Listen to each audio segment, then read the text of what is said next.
Constituição, Contabilidade e Tributação, né?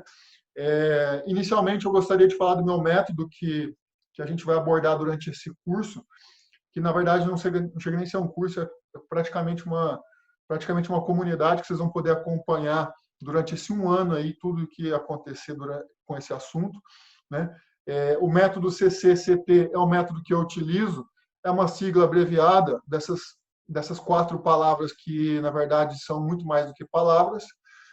A primeira diz respeito à parte consultiva ou consultivo, que é procurar entender os problemas do cliente, realizar o trabalho consultivo a fim de ajudar e amenizar as dores.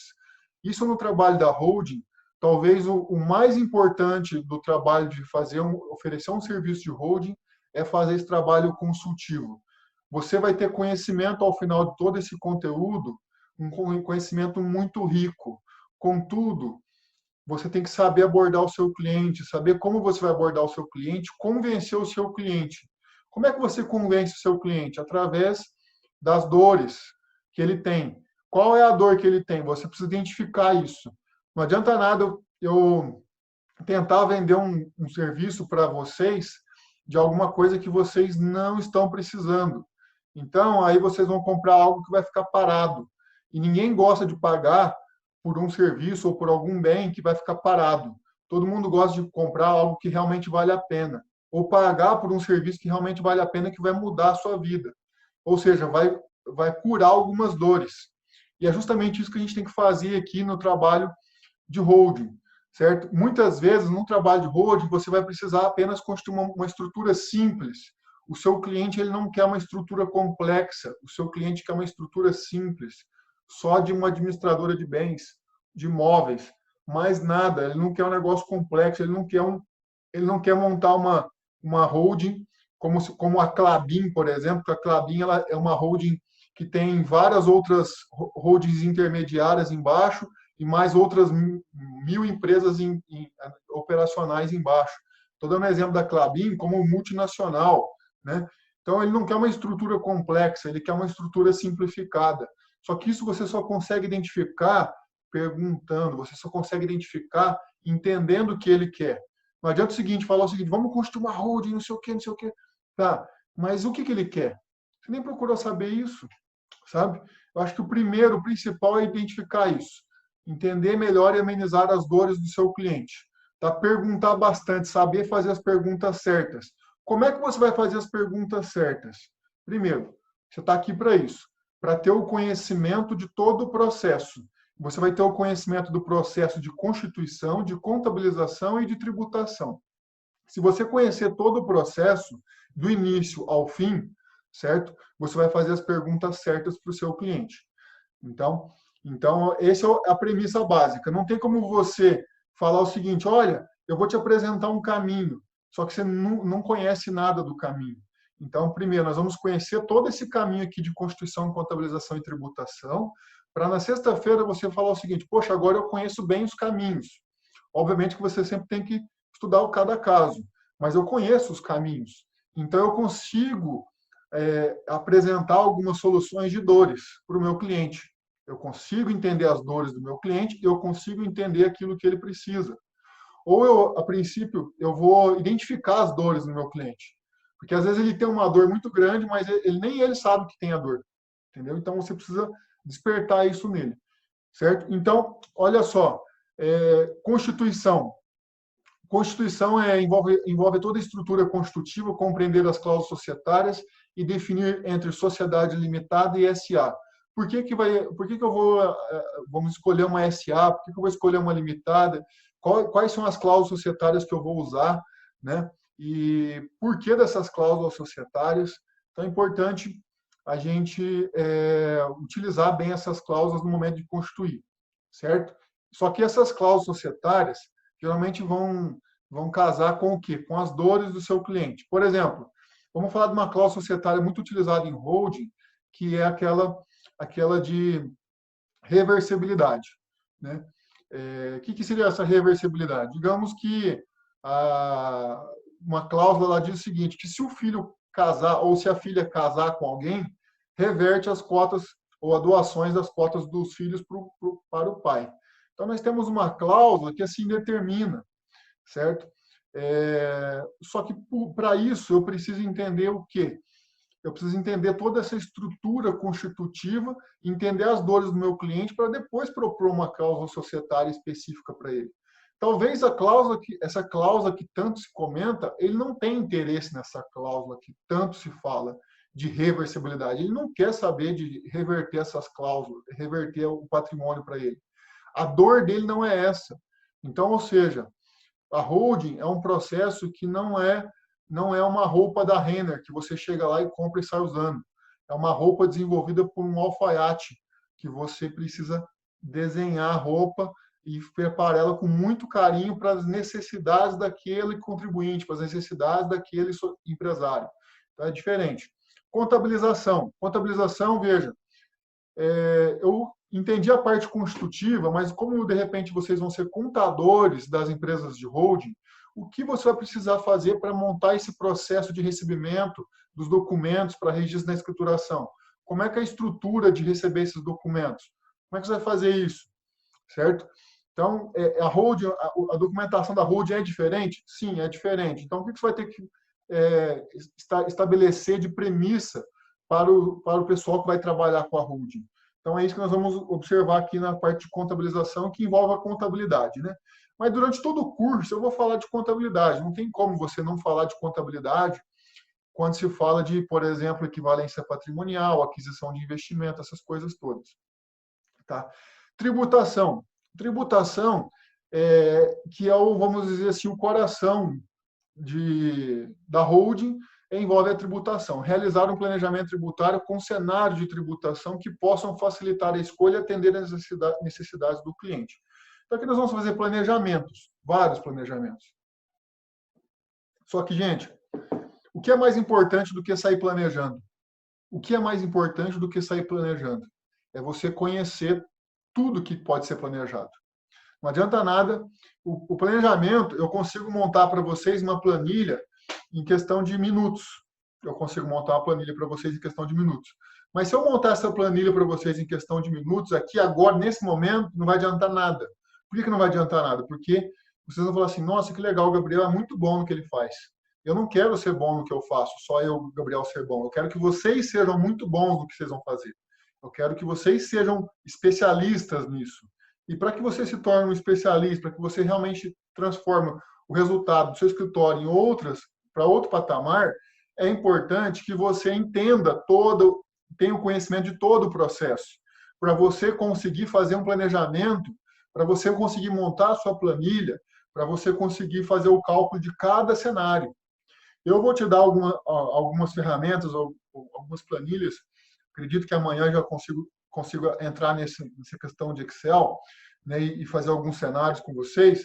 Contudo, adianto para vocês o seguinte, que o coração da holding não está em montar planilha. O coração da holding está em entender todo o processo. É tudo que a gente vai aprender aqui. Tá? Não adianta nada você saber fazer um cálculo legal de lucro presumido, se não entender por que você está entrando no lucro presumido. E por que o lucro presumido é melhor ou pior do que o lucro real no caso da holding. Entendeu? Então, é justamente isso daí que nós vamos abordar. Então, esse é o método que eu vou abordar aqui. Indicação de obras. Eu tenho essa obra aqui de holding, que inclusive tem aqui, eu tenho ela aqui, essa obra aqui, ó, é uma obra de holding, que eu estou indicando para vocês. Tá?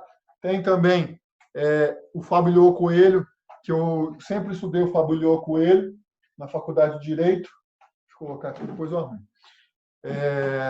O Fábio Coelho é um excelente doutrinador em termos de direito societário, então é bacana acompanhar ele, tem uma boa referência. Manual de Contabilidade Societária, que é do FIPECAF, que é, vamos dizer assim, a Bíblia do contador, então a gente utiliza bastante esse manual. E, por fim, ali, um outro livrinho que eu também tenho aqui, mas deve estar aqui na minha bibliotequinha, que é a Desconsideração da Personalidade Jurídica no Direito Tributário. Essa desconsideração da personalidade jurídica envolve a questão da blindagem patrimonial, tá? Que nós vamos falar de holding como blindagem patrimonial. Então, esse livro aí também eu gosto de utilizar bastante. Fechou? Então, assim, todo esse conteúdo, todo esse conhecimento, né? Mais uma vez eu vou reforçando aqui que a gente traz a informação para vocês, mas a informação em forma de conhecimento, porque não adianta nada só trazer uma informação e jogar para vocês. Não, eu vou trazer conhecimento aqui, conhecimento de vários casos aqui que a gente pode contribuir. Mas antes disso, eu preciso entender que mundo que eu estou entrando e separar o joio do trigo. E por isso a gente vai começar falando da introdução. Introdução a todo esse curso que nós vamos falar. E aí, nesses livros, nessas obras que eu indiquei para vocês, vocês vão encontrar vários nomes que vão encontrar em normas de contabilidade, em normas tributárias, em normas na lei das SAs, enfim. Como é que você vai encontrar isso nas normas? Então, você tem aqui algumas denominações: sociedade holding, né? Sociedade gestora de participações sociais, SGPS também é bastante, com essa sigla também pode ser encontrado, empresa de participações, tá? Empresa mãe também, nós vamos ver esse nome, empresa mãe, tá? O empresário gosta muito de utilizar esse nome aqui, empresa mãe, porque para ele é mais simples quando ele tem uma empresa mãe lá, tá? Então é uma linguagem coloquial que o empresário, o pequeno, médio empresário, ele gosta de utilizar. Então fica aí a dica para você também utilizar uma linguagem que o empresário também fique mais fácil para ele entender. Tá? Se você falar de holding para o cara fala assim, putz, holding, mas é muito chique esse negócio aí, não quero não. Tá? O negócio é mais simples mesmo, o negócio é ganhar dinheiro. O empresário é assim, entendeu? Quanto mais você sofisticar o nome, mais ele acha que vai ficar caro demais o serviço. Então, muitas vezes, você precisa utilizar, dependendo do empresário, precisa utilizar uma denominação que ele vai compreender melhor, que é no mundo dele. E você vai ter que analisar cada caso. Tem empresário que vai gostar de utilizar o nome holding. Ele viu um outdoor lá, holding. Ele viu na internet holding. Ele viu numa live do Gabriel falar holding. Então, vamos falar com esse nome. Agora, se você vai falar com uma pessoa um pouco mais simples, não tem problema algum de você utilizar esses termos aí. Bom, a holding, ela vem da língua inglesa, né? To hold, que é segurar, manter, controlar, guardar, dominar, fortalecer, julgar. Então, tudo isso aqui envolve a questão de holding, né? Então, o que eu gosto de utilizar bastante a palavra é manter, controlar. Porque a holding, ela controla outra empresa, né? O objetivo da holding é controlar outras empresas, tá? Ou dominar outras empresas. Enfim, eu poderia aqui utilizar, vamos dizer assim, essa sigla ou esse termo em inglês para poder justificar a holding. Holding company também é utilizado, também, essa nomenclatura também a gente em inglês também. A gente tem aqui uma companhia cuja finalidade é manter ações de outras companhias. Pronto, isso aqui também vamos encontrar em algumas obras aí com essa denominação. Objeto da holding, isso daqui é o coração de tudo, né? É importante separar aqui o joio do trigo, tá? Por quê? Porque me dá um negócio, uma coisa ruim, quando a pessoa fica falando, fala de holding, dependendo da situação, ele nem precisa de uma holding, ele precisa de uma estrutura societária mais simples, que é uma administradora de bens, tá? Então, eu fiz uma consultoria mês passado sobre uma família que precisava fazer uma constituição de uma empresa e ele tinha ouvido muito falar de holding, e aí, no final das contas, de tanto perguntar, de tanto entender as dores dele e aquilo que ele precisava, não, Gabriel, não preciso disso, não, eu preciso de uma coisa mais simples. Aí ele falou assim, não, então uma administradora de bens para você está suficiente, entendeu? E enfim, você vai ter que observar isso de acordo com a necessidade dele. Vou mostrar para vocês até sexta-feira, você vai ter uma ideia de como que você pode abordar isso com o seu prospecto cliente, tá? Bom, holding é uma pessoa jurídica cujo o objeto social da holding, lá no contrato social, vai estar como participações societárias. Então, para você constituir uma empresa holding, ela vai ter o objeto social, participações societárias em outras empresas. Gabriel, mas eu quero colocar um imóvel lá e só alugar o imóvel pela IPJ. Não, isso não é holding, isso é uma administradora de bens. tá? Então, você não vai colocar o objeto de administração de participações societárias, você vai colocar o objeto de aluguel de imóveis próprios. Acabou, não precisa mais nada, entendeu? Ah, Gabriel, mas ele quer constituir uma holding, porque ele quer fazer um planejamento sucessório, planejamento tributário. Ah, tá, então nós vamos aprofundar isso. Show de bola. Ah, mas por que eu tô deixando um negócio de simplificado para ir evoluindo em camadas mais complexas, né? E aí nós vamos entender um pouquinho de todas as circunstâncias que envolvem holding. A holding não é um tipo societário específico, sociedade limitada, anônima. Veja, isso aqui é uma premissa que eu já tenho que quebrar. É uma objeção que eu tenho que quebrar já logo de cara. Por que é uma objeção? A holding, gente, ela não é uma sociedade anônima logo de cara. Eu vou constituir uma holding, então ela tem que ser uma SA, obrigatoriamente. Não, ela pode ser uma limitada. Inclusive, ela pode ser uma EIRELI, uma empresa individual de responsabilidade limitada. Certo? Então, ou seja, a holding, ela não tem essa vinculação com nenhum tipo societário específico, tá? Ela não tem exclusivamente uma vinculação com um desses tipos. Pode ser que seja melhor sociedade limitada, pode ser que seja melhor sociedade anônima, a gente vai ver quais são as situações melhores que se encaixem em cada uma delas. Caracterizando como tal apenas seu objeto, detenção de participações societárias em outras sociedades. Então, ele vai deter participações societárias em outras sociedades. E aí ele vai elegendo o tipo societário no momento de sua constituição, que a gente vai ver aqui durante esse primeiro bloco. Eu acredito que hoje a gente vai abordar isso aí. Bom, onde você encontra a questão de holding na nossa legislação brasileira? Gabriel, existe uma regulamentação do termo holding na nossa legislação brasileira? Na verdade, o que existe é uma previsão na lei das SAs, lá no artigo 2º, parágrafo 3º, vai falar o seguinte, que a companhia pode ter por objeto participar de outras sociedades. Assim como na limitada, apesar de não ser tão específico, ele pode ter objeto social, que é de participar de outras sociedades também, certo? E então aqui nós temos uma primeira menção de participação de outras sociedades que se remete à essência da holding. A essência da holding é essa. Então nós vamos ter essa fundamentação da Lei 6.404 para constituir uma holding. Ainda que não previsto no estatuto, a participação é facultada por meio de realizar o objeto social ou para beneficiar-se de incentivos fiscais.